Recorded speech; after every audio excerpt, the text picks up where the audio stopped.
The exercise of understanding Bitcoin forces you to question and ultimately discard ideas that you've probably had about money your entire life. And for a lot of people, this process cascades out into a broader questioning of a number of different aspects of reality that we just sort of take for granted as part of participating in society. This is something that definitely happened for me, and as the process has unfolded, my life has really radically changed. And I've wondered for a long time about what happens as this process unfolds in a growing number of people.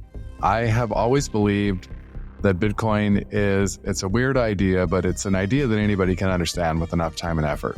And so the question is, if Bitcoin rewires people's way of viewing the world, then what happens after it's rewired a threshold percentage of the human population's view of the world? It's something that I've been thinking about for a long time, and it culminated in me writing my new book, The Dao of Bitcoin, Towards a Cosmology of Energy Money. I'm fascinated by the concept that Bitcoin changes your external behavior by rewiring the way you think about interacting with money. And I do wonder what happens when enough of humanity has experienced this similar rewiring. You're listening to the Block Reward podcast, where we engage in Bitcoin conversations accessible for people of all level of Bitcoin study. I'm Scott Dedels. I'm the CEO and founder of Block Rewards. And part of our mission in bringing Bitcoin to the workplace is helping people understand how it will help them. This week, we're going on a solo episode to talk about my new book. So if you're interested to learn something about why I think Bitcoin is going to be the trigger point for a species-level spiritual awakening, stick around. We're about to get into it.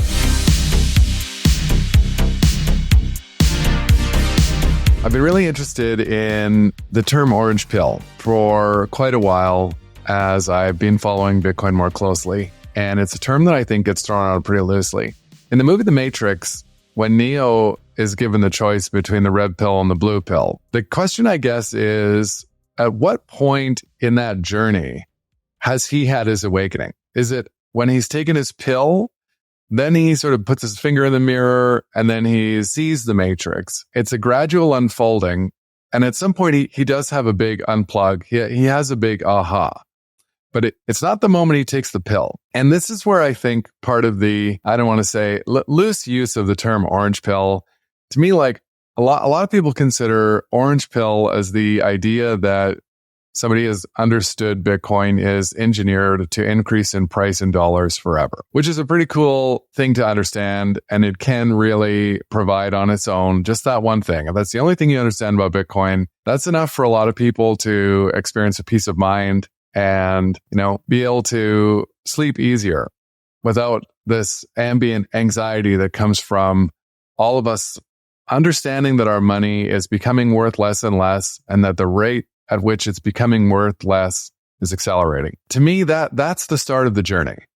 And it's a launch point into a much, much, much bigger idea. And some of these things are sort of the technical aspects of what Bitcoin is. You have people that understand Bitcoin can go forever, but they have a hard time understanding how it's the apex form of property, or how Bitcoin is a planetary scale technology for valuing energy and fundamentally rewiring the way that we think about transacting value. Bigger ideas and bigger ideas and bigger ideas. I think that, for myself, as I've continually understood these concepts better and better, what I've noticed is my internal world is changing all the time. And it's a journey that the more my internal world is changing, the more that is exerting a change in terms of how I go out into the world and interact with the physical world.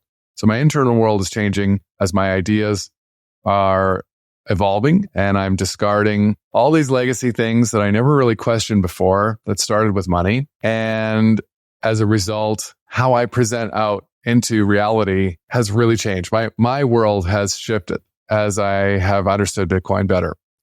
And this is a process that is going on for a lot of people right now. And it's a number that is growing exponentially.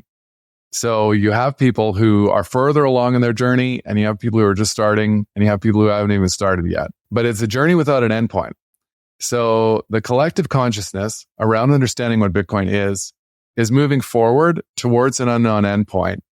And the number of people or the intellectual horsepower that's getting behind this evolution of thought is growing all the time. So I'm not the only person that the growing understanding of Bitcoin has influenced a systemic change in my worldview and how I go forth and then live my life. So I have been wondering for a long time about what does humanity's orange pill moment look like?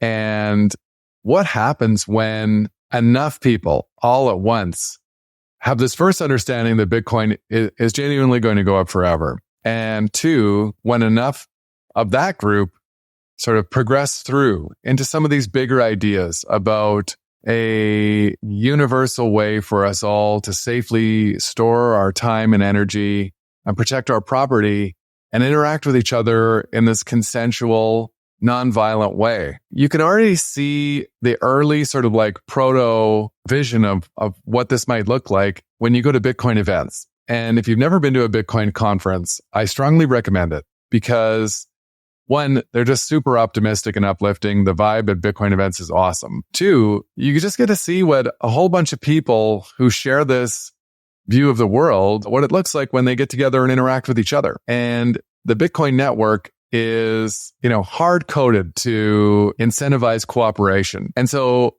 I think that, and part of that, the root is that the network simultaneously removes theft from the system. So our money, our fiat money that we've been adopted into, steals from us. It steals from everyone. When you have money and they make more money, the value of that money is stolen from you through the creation of new money. I was really heavily impacted on my journey when I read The Creature from Jekyll Island by G. Edward Griffin. And if you haven't read it, I would really recommend you make that your next Bitcoin book. The Creature is a historical account of what went into creating the U.S. Federal Reserve Bank. And the Creature, so the Fed is, 110 years old, give or take, and it has evolved over the life cycle, the time that it's existed. It started out as a central bank in the U.S. and it's really, went through the rebuilding of Europe after World War II, the Marshall Plan, the end of the gold standard in 71. The Creature has really become sort of this apex level financial parasite because the U.S. currency is the lifeblood of the global financial system. And as a result, we have a global financial system systemically founded around a currency that is designed to steal. And so money, I think, it's good to consider money as a sense-making apparatus. It's a tool that we use to make sense of the world. We use money to measure the price of things relative to the price of other things. We use money to determine the amount of time that we need to spend to earn the money we need to buy something that we want or have an experience that we want to have or to plan for something in our distant future. And we've been all adopted into this financial system that is sort of fundamentally or intrinsically founded on this principle of theft. So we all understand that money becomes worth less in the future. That creates as Jeff Booth says, when the money is infinite, everything else becomes scarce.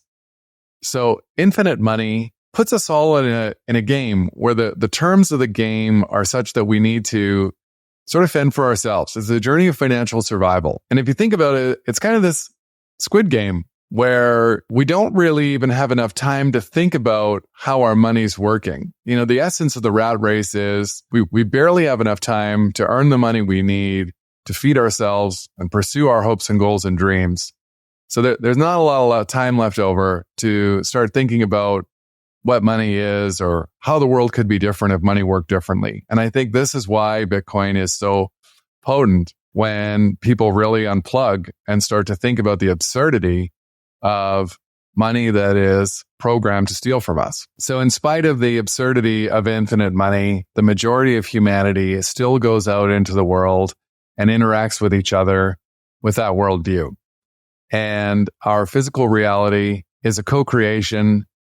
It's the result of our society or our species coming together and making decisions. And we're doing that in this theft money paradigm. And the world that we live in today is very much the result of the rules of the game that we've been provided. And this is what Seb Bunny talks about in his book, The Hidden Cost of Money, this concept that everything is downstream of money. I'm interested in this concept of what happens if we were able to, at a species level, swap out that paradigm and replace it with a way of viewing the world that was rooted in cooperation, harmony, sensibility, and a sense of being able to plan for the future because you understand what your money will be worth in the future. When you put them side by side, it's easy to see that a viral understanding of Bitcoin could very well trigger a systemic rewiring of the way we build our societies. And this is what I have been really wanting to put words to, and it was what caused me to want to write the book. If you followed the show, you'll know that every week I ask the guests the question, what is Bitcoin? And it's one of my favorite parts of the show for a couple reasons. One, I've learned a lot just listening to everyone's answers. I never know what they're going to say. It gives the listeners, I think, a flavor for how many different ways there are to look at Bitcoin. It's a reflection of, people's expertise or their personality, what they value. When they describe what they value in Bitcoin, it tells you a lot about what they value in the world. And my favorite answer so far came in episode 16 that aired back in January. It was the Peruvian Bull episode. And Bull's answer was that Bitcoin is incorruptible energy money. I was mostly done writing the book at that time, but his answer really finished it for me. And it was the concept that Bitcoin derives its value from the fact that it's tethered to reality. The production of Bitcoin consumes electricity in Bitcoin mining. And the provable consumption of electricity, Bull argues, sort of makes Bitcoin the underlying commodity underneath Bitcoin. Underpinning Bitcoin's value is energy. Bitcoin is energy money. And when he said it, I realized, holy shit, of course, our fiat money has no tie to energy. When our money had a relationship to gold, gold has a relationship to energy because there's energy expended in digging it out of the ground. And our money, initially, our paper money was a paper representation of gold. And then it's gradually just become a paper representation of air. And our money today has no relationship to the physical world. There's no expense of energy required in producing that money. So my earlier point was that money is a sense-making apparatus that we use to make sense of the world. And that sense-making apparatus is an internal mechanism. And then when we want to interact with money, we are doing that externally. So energy is the tether between the internal and the external. And in our fiat money system, there is no tie between the internal and the external. Hey, everybody. I'm thrilled to announce that Block Rewards has come on board as a sponsor for the 2024 Canadian Bitcoin Conference happening in Montreal, May 16th to the 18th. It's going to be a great event with an unreal lineup of speakers, and we couldn't be more excited about being involved. If you're thinking about going and you don't have your tickets yet, you get 10% off of your pass using the code BLOCK2024, and that's all capital letters. And you can get those tickets at CanadianBitcoinConf.com. Hope to see you there. Well, every problem that comes downstream from money, in my opinion, is the result of the disconnect from how we make sense of the world with money to the the value of that money in reality. And we've all been forced to use a money that has no connection to energy. And so what we're seeing as a result is a world that has been built on that principle. Our world is the mirror of a society that works with a communication medium and a sense-making apparatus that has no tie to reality. How does Daoism fit into all this? I've been thinking about and studying Daoism for over 20 years. I first got involved with it when I was given a book called The Tao of the Jump Shot. I was a university basketball player. who I was a crappy university basketball player because of my emotional immaturity at the time. And the Tao of the Jump Shot is a book about using Taoist principles to control your emotional state during competition. And so that first exposed me to Taoism and bigger ideas. Taoists believe that there is a universal central force that's called the Tao that is responsible for the creation of all things and the interconnectedness of all things. In Taoism, everything is connected by energy. And this is the message that started me wanting to write the book, because Taoists believe in a lot of the things that Bitcoiners believe in. And the fundamental principles behind Taoism have a lot of alignment with Bitcoiners, whether the communities are aware of each other or not. I started to spend more and more time imagining what a Bitcoin world would look like. And the more I thought about it, the more I thought, this is what a Taoist world would look like. Taoists believe that there is a natural order of the universe that results from the existence of this force. And that natural order is harmony and oneness with that force. So the central principle is this thing, the perfection and abundance of our physical world. It's not an accident. It's the result of a universal underlying energy that connects everything. And for us to have a society that would reflect that connection, for us to interact with each other in a harmonious and connected way, we would need to have a medium in the middle that would also be connected to that force. And that's really what the book is about. I sort of seek to explain some of these fundamental principles of Taoism and relate it to Bitcoin and what I've learned about Bitcoin along the way. So it's sort of in some ways, it's an introduction to both topics to create the opportunity to talk about how they relate to each other. But more importantly, it's a book about how I think we can think about what this species level awakening might look like. And I think that Taoism provides some valuable tools for understanding what it might look like because of this overlap in ethos. So Taoism is thousands of years old, and these ideas are not new. And I do believe that we are meant to live in harmony with each other, because I do also believe that our physical world is abundant and that there is already enough money or technology, whatever is required to solve all of the problems that exist in the world today.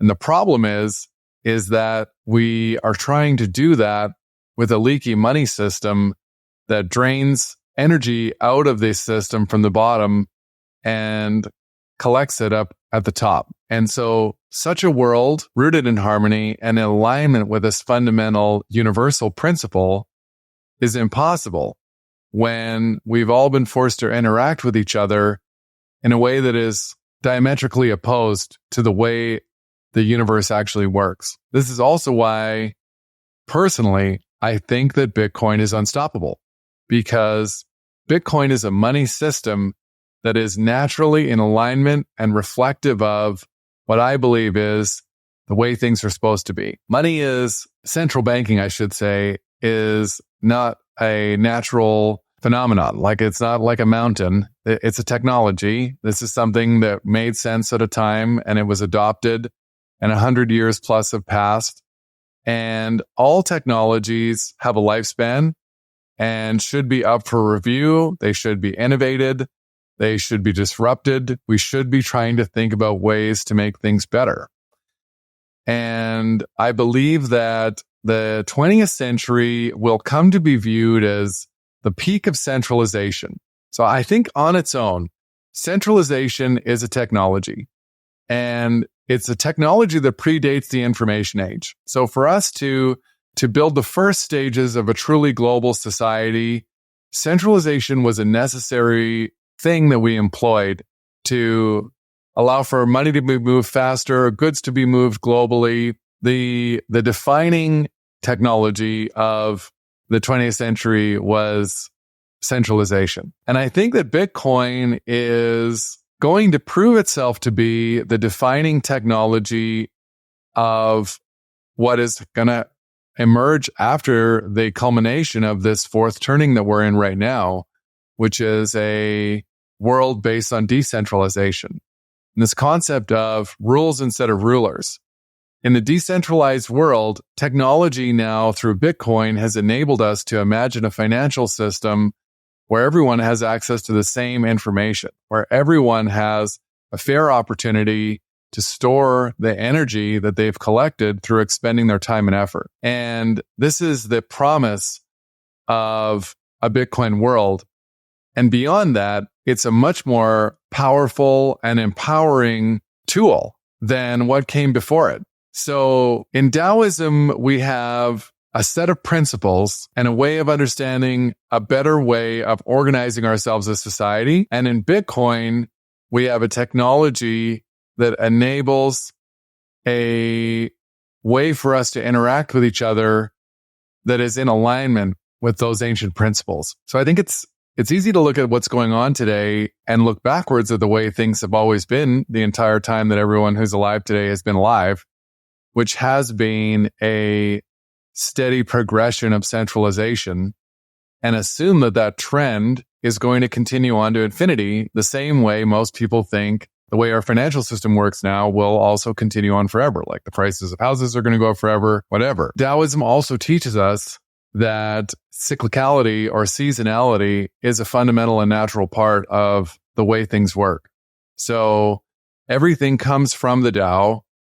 Everything returns to the Dao. Life is not a linear journey that has a beginning and then an end.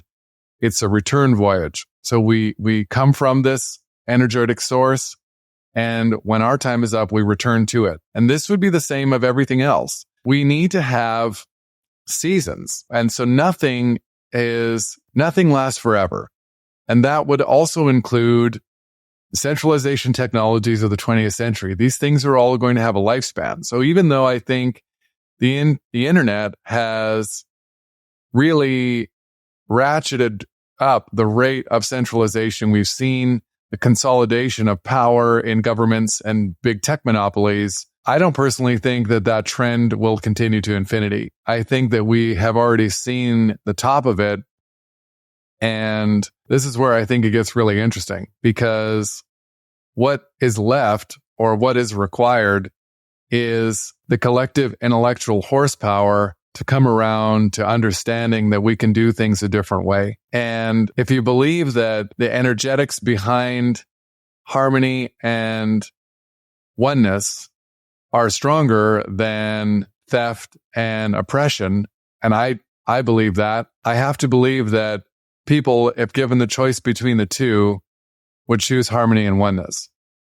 And as I said at the very start, I strongly believe that Bitcoin is an idea that everyone has the ability to understand. It just takes a certain amount of effort and time. So if you put those two things together, I personally believe that we're on a collision course as a species with a moment in time where enough of us have understood what this thing means. And when we do that, enough of us will have changed the way our internal world works, the way we make sense of the world, and our ideas about money and wealth. And as a result of that, our external behavior will change.